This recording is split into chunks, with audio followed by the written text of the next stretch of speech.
This is Susan Wheelbanks with blendedinsight.com. I am an energy healer, an intuitive, and an integrative/holistic wellness practitioner.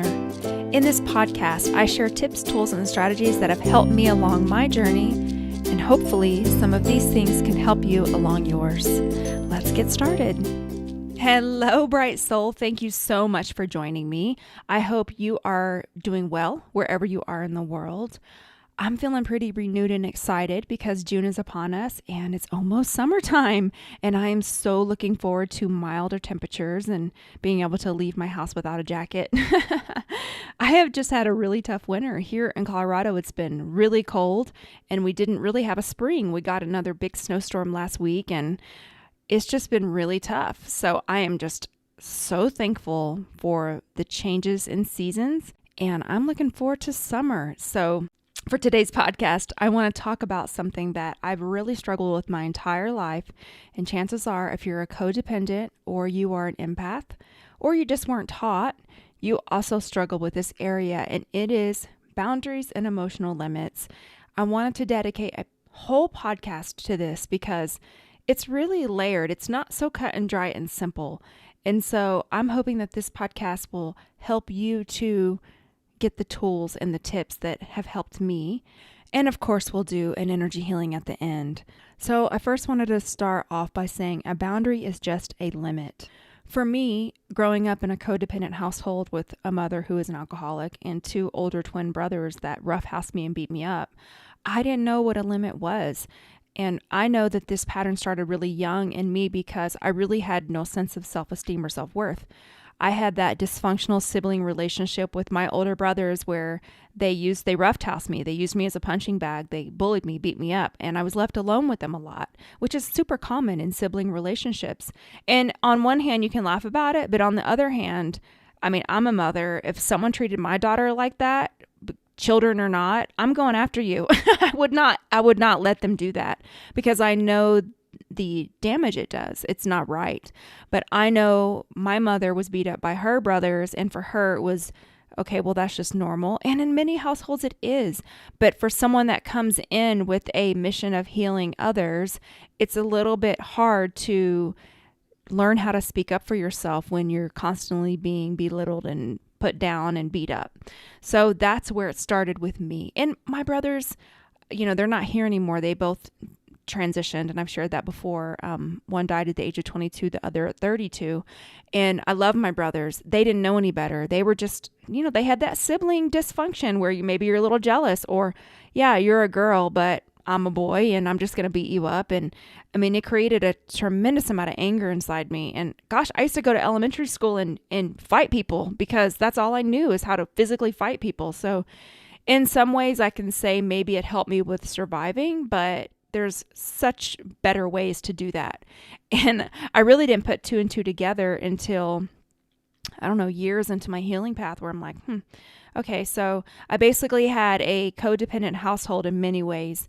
And so I never learned. I didn't learn self-worth, self-esteem, limits, or boundaries.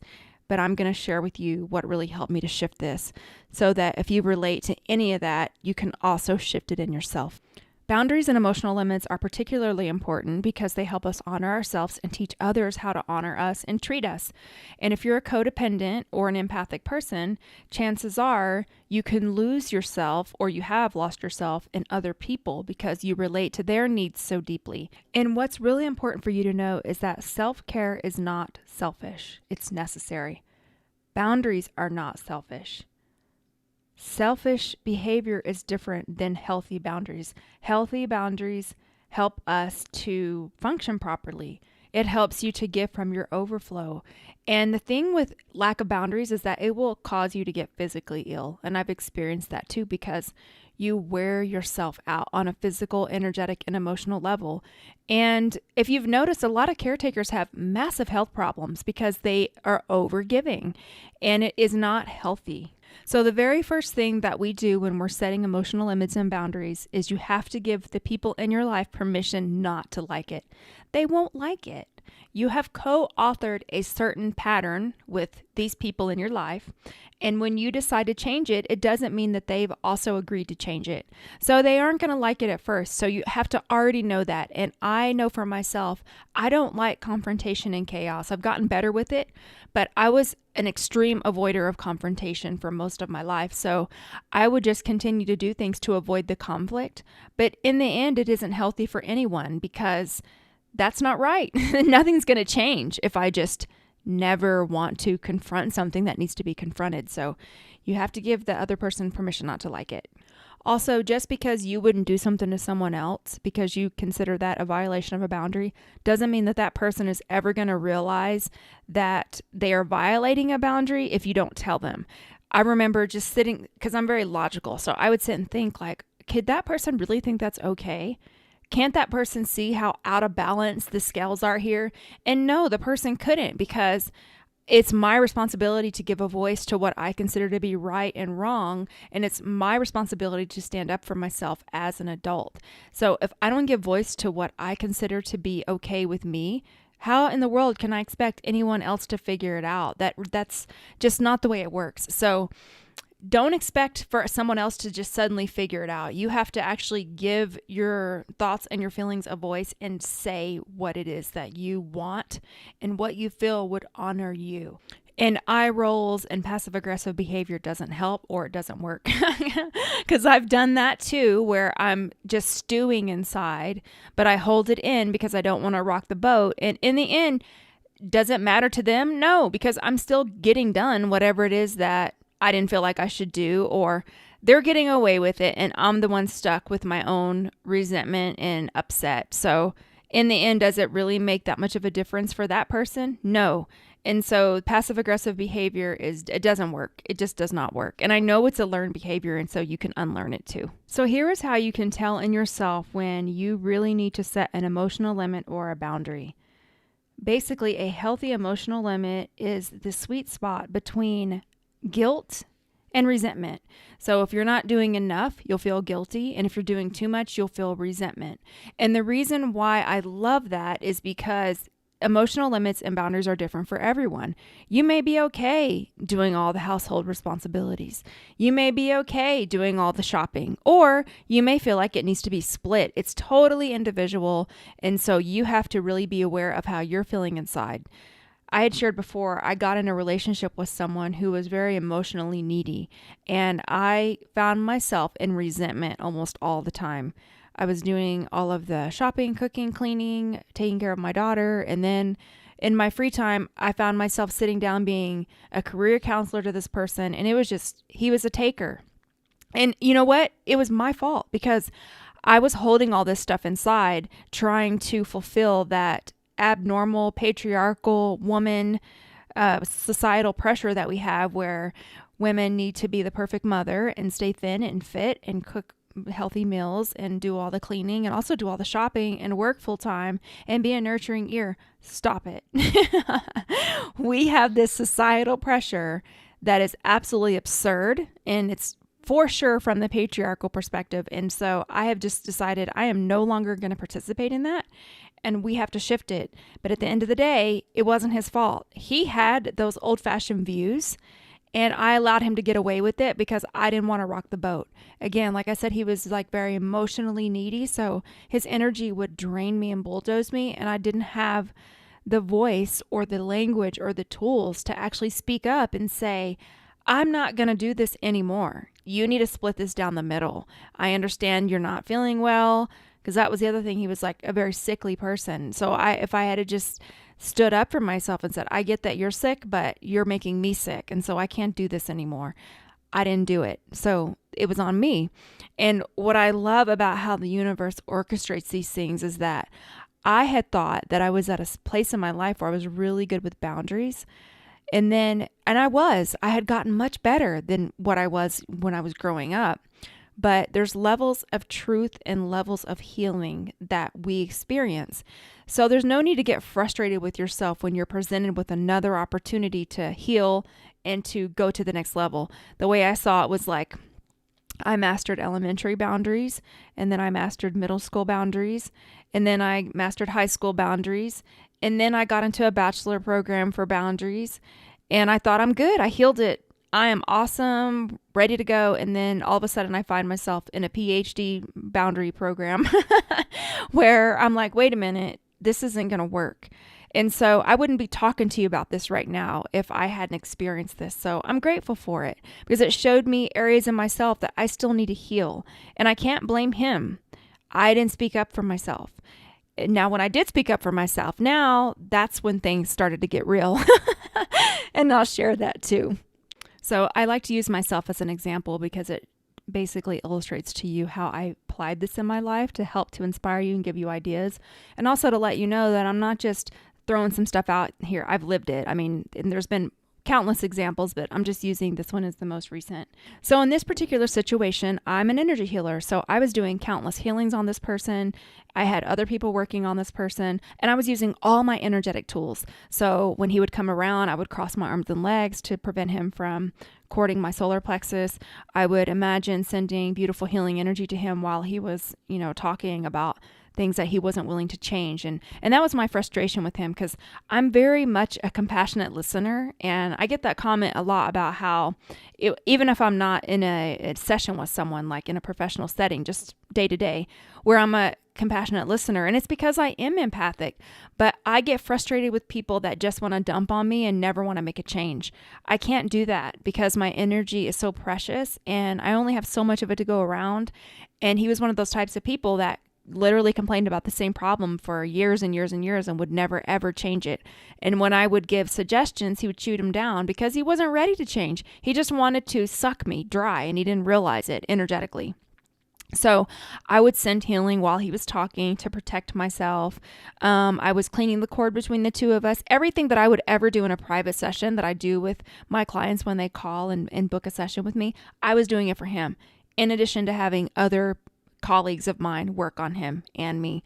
So I was doing everything on an energetic level, but the thing that was missing is I wasn't giving a voice. I wasn't setting a physical boundary. And as I always say, spirituality must be carried out in practicality. And that's something I learned from a pastor many years ago. And it so resonated because it's true. I want to be a presence on this earth. I want to be connected spiritually. I want to help people heal and grow. I want to be a channel. And I also want to do physical things. I'm in this body to experience life on earth.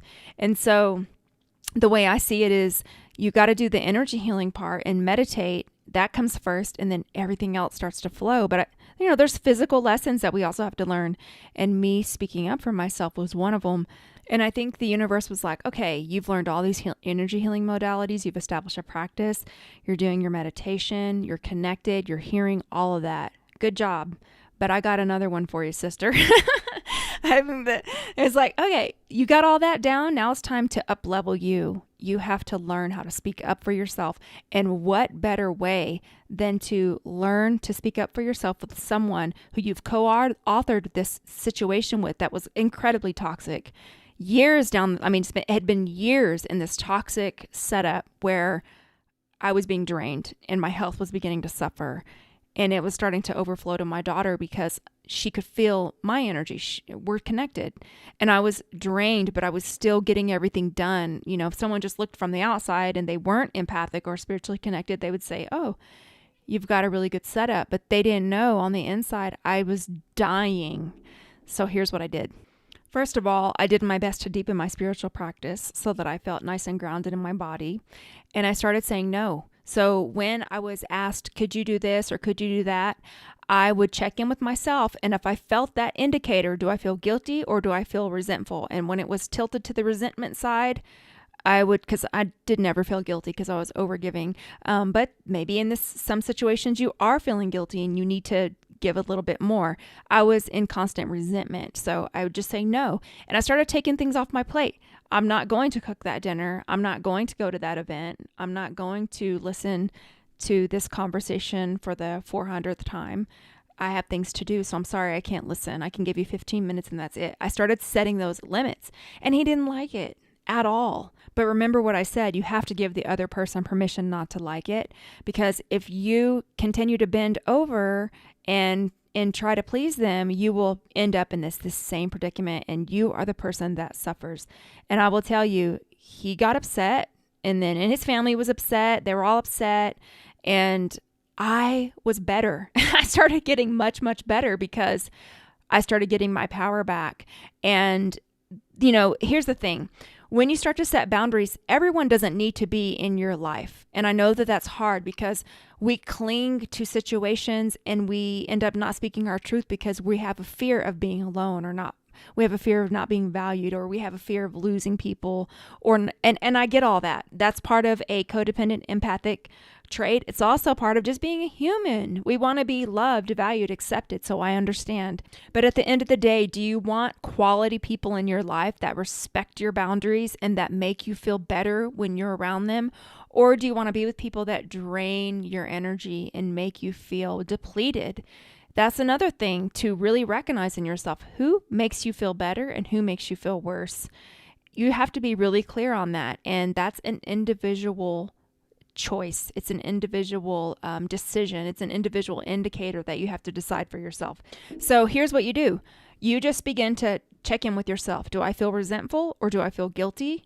Or am I right in the sweet spot in the middle? And when you're right in the sweet spot in the middle, you're in the right place. But when you start to feel resentful, that's just the time to speak up. Hey, I can't do that right now. Or maybe you have a hard time saying no. Give yourself some space around it. So if someone's trying to get you to commit to something that you don't want to commit to, just say, you know what? I need to check a few things. Let me get back to you. Create some space. So that way you are not automatically saying yes, yes, yes to everything. It isn't healthy and it has to stop. And in our society, we have this whole unrealistic image of what a good mother would be, where you have to give to your absolute depletion to your whole family in order to be considered a good woman. I'm okay to not be considered a good woman. And I'm okay if someone thinks that I am not the best version of whatever it is that they have in their mind, because that is their perception and their filter. I am a fantastic mother to my daughter, and I am a really good person, and I am a great woman, and I don't need to be everything to everyone in order for someone else to recognize that. If that person doesn't recognize it, then they're not meant to be in my inner circle. I don't have to care what everybody thinks. I care what some people think, but I don't really care what strangers or people from my past that are no longer in my life think about me. Because at the end of the day, we are no longer a match. So of course you're not going to think all that positively about me because we aren't in a vibrational alignment. So I wanted to share that too, to help you to understand that the right people will value and respect you. And those are the people you want in your inner circle. Okay, so let me try to recap this without going down the rabbit hole here. All right, so here's what you're going to do. Check in with yourself. Am I in resentment or guilt? Find the sweet spot in the middle. Second thing, don't climb into other people's energy when they are expecting you to fix a problem or wanting to pull you in somehow. You can feel it because you're intuitive. So when someone's trying to get you to do something you don't want to do, you can observe what they're going through or what they're trying to do and then disconnect from it. Don't let them suck you in. That's actually really easy to do. And if someone is trying to basically get you to be a counselor to them, and at the end of your day when you have 30 minutes left and they're wanting you to help them, because this is so common with women and also empathic people or healers or just nice service-oriented people, you'll have those in your life that come to you for everything, and you just kind of smile and observe it. And whenever they're asking your opinion, just say, I'm exhausted and I'm not in that space right now. I'm going to pray for you though. I'm adding you to my prayer list. I will send you lots of good energy and prayers, and really do that. I actually really do that for people whenever I tell them I'm going to do it. And that way I'm not climbing inside it and taking it on as my own, and I'm empowering them that, hey, you're connected to universal life force energy just like me. You have a higher power just like I do, and you can connect and get your own answers. That actually empowers them, and it breaks that cycle of feeling like you have to fix everything for everyone, because you don't. Commit to self-care and be okay with it. Let other people be upset with you taking time for yourself. I got really good at this too. And in that particular relationship, I started doing things that I wanted to do. And in that particular relationship, it was this really dysfunctional thing where If I wanted to do something, this person wanted me to include everyone in his family and him, and nobody's schedules would ever mesh up. So then I wouldn't end up doing what I wanted to do because I'm trying to coordinate and bend over backwards and wait on everyone else. No, I'm not doing that anymore. I quit doing it. So I'm like, this is the day that I'm going. If you can go, cool. If your family can go, cool. But if you can't, we'll just have to do it another time when we're all together. But I'm still going to do it this time. And he didn't like it. And his family didn't like it. But you know who did like it? I liked it. And I started to feel better and more empowered. And that's the way it should be. That's actually a healthy approach, because when you are the one that's doing all the compromising, which was the case in this particular relationship, and you're the one doing all the sacrificing, and I see this in couples who've been together a long time where there'll be a certain person in the relationship that never does what they want to do, and they're resentful and bitter inside because they never get to do what they want to do because the other person doesn't like it or the schedules don't mesh up. That's no way to live. And there's no reason that it has to be that way. If you're capable of doing what you like to do, go do it. If the other person can't go along, that's fine. They don't need to. Go do what you like to do. But it's absolutely absurd that we put off little things. And these weren't even big things. These were little things like, I'd like to go to this restaurant for lunch. Why in the world can I not, as an adult, go to a restaurant to go have lunch by myself if I choose to? Why do I have to wait around for someone who maybe doesn't even want to go, or for all the family to go? I don't need to do that. It's not logical. And I feel like we have a really distorted image of what a healthy relationship should be and what boundaries should be. And I've learned a ton from Dr. Mario Martinez and the Mind Body Code. I've shared that before. I have his book linked on my Amazon page, but I've been studying his work for maybe 4 years now, and it just makes logical sense to me. And it's really a healthy approach. And he's a psychologist. He's studied these patterns of behavior in people and how it affects the health and how we have to break out of this. And so if you're listening to this, you're probably a person on the leading edge who does things differently than the masses.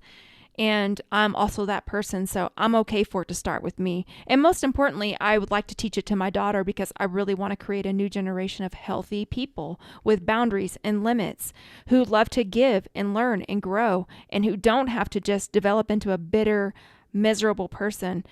Because at the end of the day, it's our choice. So this is why I feel like this whole podcast is very empowering. It's your choice to give your thoughts and feelings a voice and give others permission not to like it. So what you can do is release what is not yours at the end of the day and remind yourself that you're giving others the opportunity to grow. Ground yourself through grounding techniques to replenish your energy. Go outside in nature. It's a healing process. You're unlearning a pattern that has caused you a tremendous amount of discomfort, bitterness, resentment, exhaustion, fatigue, possibly health problems. You were worth it to heal this in yourself. And it's okay for you to give your feelings a voice. It's okay to do that. And I want you to know that boundaries are always for your highest good.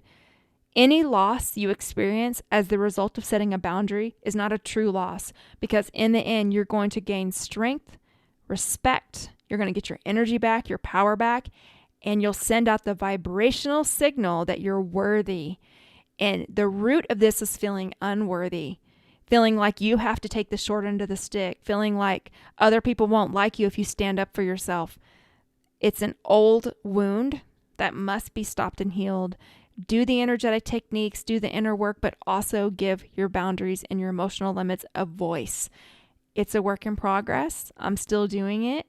I'm still working on it, but the major leakage in my life has been alleviated when I started to stand up for myself against this person, gave them permission not to like it, and the more I did it, the happier I became, and the more I did it, the stronger I became. So I can tell you it's worth it, and it works, and you are worth it. So with that said, let's go into a healing to help you embody this in yourself. So uncross your arms and legs. And just receive the energy. I'm going to be doing some shields, but first I'm filling you with beautiful healing energy to strengthen your will center and your personal power.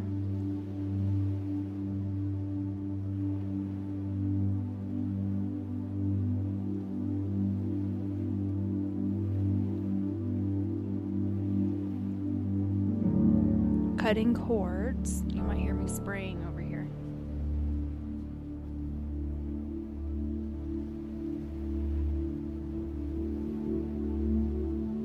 Running some shields now.